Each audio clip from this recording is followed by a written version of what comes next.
የሚያሳዝነው አንዳንዶቹ ላይ መርህ የሚያዝበት አንዳንዶቹ ላይ ደግሞ መርህ የሚጣስበት ነገር እንደዚህ አይነት እምነት አለ ብዬ አላምንም። ስቼ የነበረውም ነገር ቢኖር ደግሞ ይሄንን እንዴት ሳትከው ለምን ሳትከው ይሄ እኔ ጅልና ነው። በመሰረቱ ግን ትናንትና እነ ኢብኑ ተይሚያ ላይ ወይም ሌሎች ዑለሞች ላይ ካፊር ብለን ስንመጣ ከመርህ ጋር ተጋይተዋል፣ መርህን ጥሰዋል፣ ከተውሂድ በተቃራኒ ናቸው ብለን ስናበቃ ዛሬ ላይ ግን እነሸንትና ሲሆን እነንትና ላይ ሲሆን እንቆማለን። እንደዚህ አይነት እምነት የለም። ማንም ይሁን ማን ከመርህ ጋር ተጋይቶ ሲመጣ መርሁ ነው የሚጥለው ወይም ሚዛኑ ነው የሚጥለው። አይ እሱማ ከሌለ እምነት የለም። ይሄ የነሷራ እምነት ነው።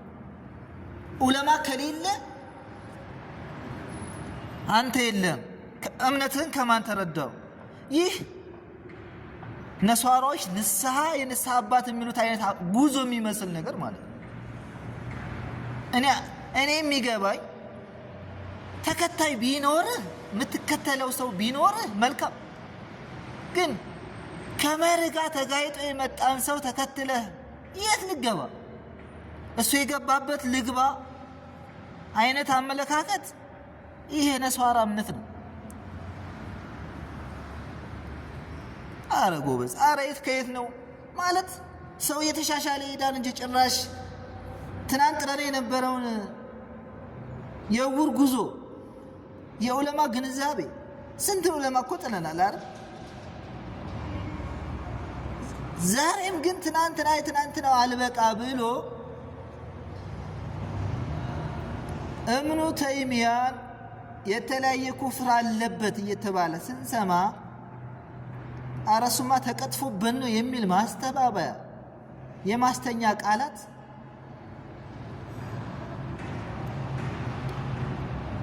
ተሸንግለን ኖረናል። እስቲ የሚያሳፍር እንኳን ኢብኑ ተይሚያ እኮ ጣዖታቸውን ይዘው ወደ እስልምና ገቡ የሚል ንግግሩ፣ ከዚህ ሁሉ ንግግሩ እንኳን አቅማዳ የማይችለውን የኩፍሩን እሱን ተሸክመውን ሙስሊም ብለን እንኳን ይዘን ከኛ መርጋ እኛ ከያዝነው መርጋ የሚጋጭን ሰው አረ እሱማ ተቀጥፎብን ነው፣ አረ እንዲህ ነው እየተባለ ግን መርሁ ሲገባን የሰውየው አቂዳ ሲገባን ማን እንደሆነ ሲገባን ጣል ነው። መጀመሪያም ያሰለፍንበት መርህ የተሳሳተ ነበር። አንድ ሰው ሙስሊም የሚሆነው በነስ በደላላ በተብያ ነው ተብለን ነበር። ግን ከኛ የተሻሉ የሚባሉ ሰዎች አንብበዋል፣ የነሱን ኪታብ ዳሰዋል በሚል እነሱ ሙስሊሞች ናቸው ሲሉን ሙስሊሞች ናቸው አልን። አይ እነሱ እኮ እንደዚህ አይነት ኩፍር አለባቸው፣ አቅማዳ የማይችለውን ኩፍራቸውን ሲነግሩን ደግሞ አይ ካፊር ናቸው ብለን ተቀበል። ያው የጃሂል ጥጉ ስለሆነ ማለት ነው። እኔ ራሴ ጃሂል ስለሆነ አላህ ከጅልና ነፃ ይበለኝ። እነከሌ ደግሞ እነ ቡኻሪ እንዲህ አይነት ኩፍር አለባቸው ሲባሉ አረ እነሱማ መቅሱም ናቸው። ይሄ ራሱ እኮ ኩፍር እኮ ነው። ረሱል ሰለም የሰው ልጅ ሁሉ ተሳሳች ነው እያሉ ግን እነሱ መቅሱም ናቸው፣ እነሱ ከኩፍር የተጠበቁ ናቸው ብሎ በድፍረት የሚናገር ሰው አጂብ፣ ወላሂ በጣም የሚያሳፍር ነገር እኮ ነው። ኩፍራችሁን እናሳያችሁ፣ የእነዚህ ሰዎች ኩፍር እናሳያችሁ፣ መንገዱን በሩን አትዝጉብን እየተባሉ መስማት እንኳን አለመፈለግ ይህ ትልቅ በሽታ ነው። አንድ ሐቅን የሚፈልግ ሰው፣ እሳት የሚያስፈራው ሰው ሰዎች ተነኩብኝ ብሎ ሰዎችን ስላከፈርክ ብሎ አይ በእነዚህ ሰዎች ካልሆነ እኔ እናንተ መግባባት አንችልም፣ ስለ ተውሂድ ማውራት አንችልም ብሎ መዝጋት ወላሂ አይብ ነው። አንድ ተውሂድ ተረድቻለሁ ከሚል ሰው አይጠበቅም።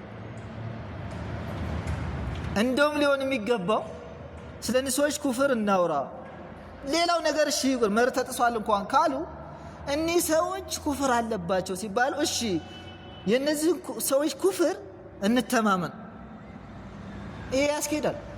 ግን የሐቅ መዝጊያ መንገዱ ግን ምን ነው? አይ መርህ የጣሳችሁ ስለሆናችሁ ሰለፍ ስለሌላችሁ አንነጋገርም። ትናንትና ጥለናቸው የነበረ ከ2 ዓመት በፊት የነበሩ ወንድም ብለን ይዘናቸው የነበሩ ሰዎች ከኛ በእውቀትም ሆነ በግንዛቤ የተሻሉን ሰዎች ላኪን ግን እዚህ ነገር ላይ ወርቀው መርህን ጥሰዋል ብለን አክፈረናቸው ስንመጣ ዛሬ ደግሞ እኒህ ሰዎች ከመርህ ስተዋል ሲባሉ አይ እነሱ ላይማ እንቆማለን የነፍስ አባቶቻችን ናቸው የሚመስል ንግግር ወላሂ ያሳፍራል።